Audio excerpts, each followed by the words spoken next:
I thought early, and I actually wrote a piece, not for the Daily Caller, I'm embarrassed, but for Politico, because I wanted to sort of drop a bomb into my neighbor's laps, and said, look, you may think that Trump is a ludicrous figure, and you may be onto something, but fundamentally what he's saying is not crazy at all, and in fact it's necessary. And if you don't want to have another revolution in the country, you should probably start paying a little bit of attention to what the people beyond Washington think. And I thought then, that was January of 2016, I thought that message was so rooted in common sense and also in observed reality that he would probably win, and he did. So I got a lot out of making that one call correctly in my life. And I really did think that we would see, say, 5 or 6, 7 years hence, a political system that more closely matched that idea.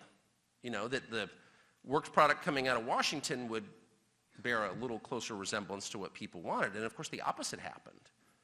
It's crazy how that idea just went away, and no one actually believed in it, that blew my mind most of all, including a lot of people I thought were on my side. Including a lot of people who paid a lot of lip service to, put the country first. I personally don't like the term America first because I think it is loaded, but just common sense stuff. Like if something really dramatic in your country happens, like young people can't, get married, or buy houses or have any hope for a future that approaches, the middle class upbringing they had, then you've got a huge problem and someone should be responding to that. And if your economy is on the brink of collapse, if your country's literally bankrupt, someone would say that. And if food inflation gets so crazy that, people are actually complaining about it, at least where I live. I spend a lot of the year in rural Maine. That doesn't make me an expert on the people or anything. I'm fundamentally a rich kid, obviously. But I do live among people who aren't rich, and they're legit upset about what groceries cost, for real, and what gas costs. And now that we've drained the Strategic Petroleum Reserve, they're about to find out that it could get way higher than it is. So these are just real concerns. It doesn't mean they're the only concerns, but they can't be completely ignored, or you're going to have a volatile situation on your hands, and why wouldn't you? Angry people who feel like they have no recourse, who don't think elections are real, and they're totally right, obviously. Let's stop lying. There's a lot of truth in that. And those people are, they have real grievances, legit grievances. And the only way to tamp those grievances down is not by creating some East German surveillance state, which we have done, or throwing people in prison for loitering outside the Capitol, which is their house after all. That doesn't work long term. It didn't work in Eastern Europe. It won't work here. The only thing that does work is kind of giving them not all they want, but some. Or how about this? Let's just start with pretending you care. But you know what doesn't work? Saying we're going to spend $100 billion in other countries. And I don't care how virtuous the case those countries make is, and I don't care how much I personally may agree or disagree with what those countries are doing. That is immaterial. The job, the moral duty of the people running a country is to look out for the people in that country, period. That's always true. And it doesn't mean they can't help other people or whatever, but if they pay no attention whatsoever, and in a moment when every person, 350 million Americans, everyone, regardless of political affiliation, can feel that something bad's coming, everybody knows that.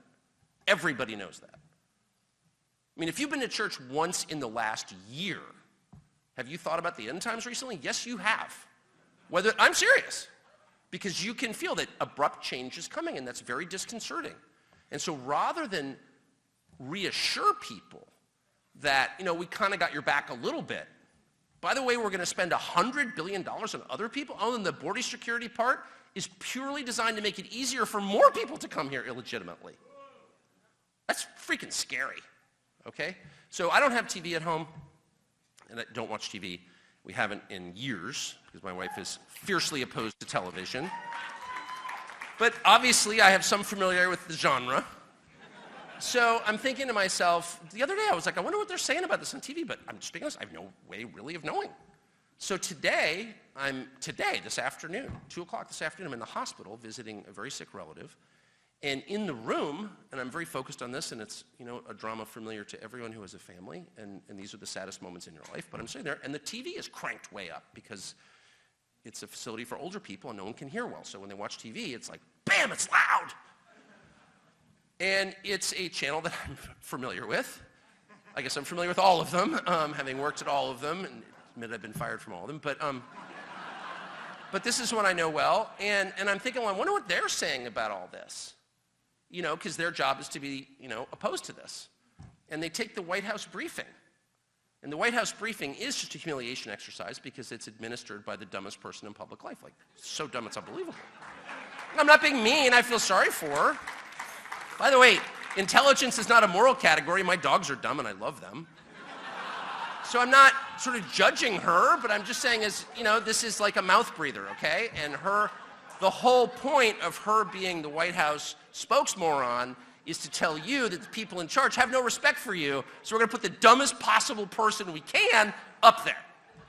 And she's prattling on about Iran, and I'm just waiting for her. Like, she doesn't know Iran from Innsbruck, okay? She has no idea what she's talking about, right?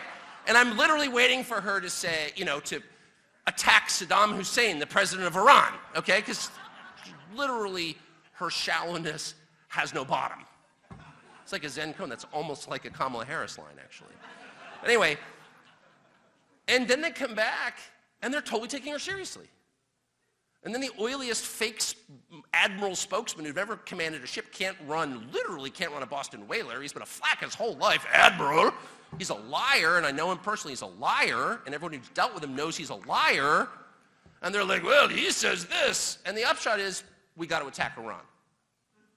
Now, I'm thinking to myself, I have no love for Iran, and I can certainly see why people want to attack Iran. All I'm asking is just to put one person on TV to point out that there are consequences to the United States that may not be entirely positive to doing this. That maybe another moral victory, and we've won a lot of those recently. I don't know, are you guys sick of winning moral victories? We've won a lot of important moral victories. I interviewed someone the other day, a major political figure from the UK, and he's like, well, we've let all these refugees in, and it's really been a great moral victory. And I was like, I was just in your country, and it's garbage. I mean, it smells, and it's pathetic. And like, do you think that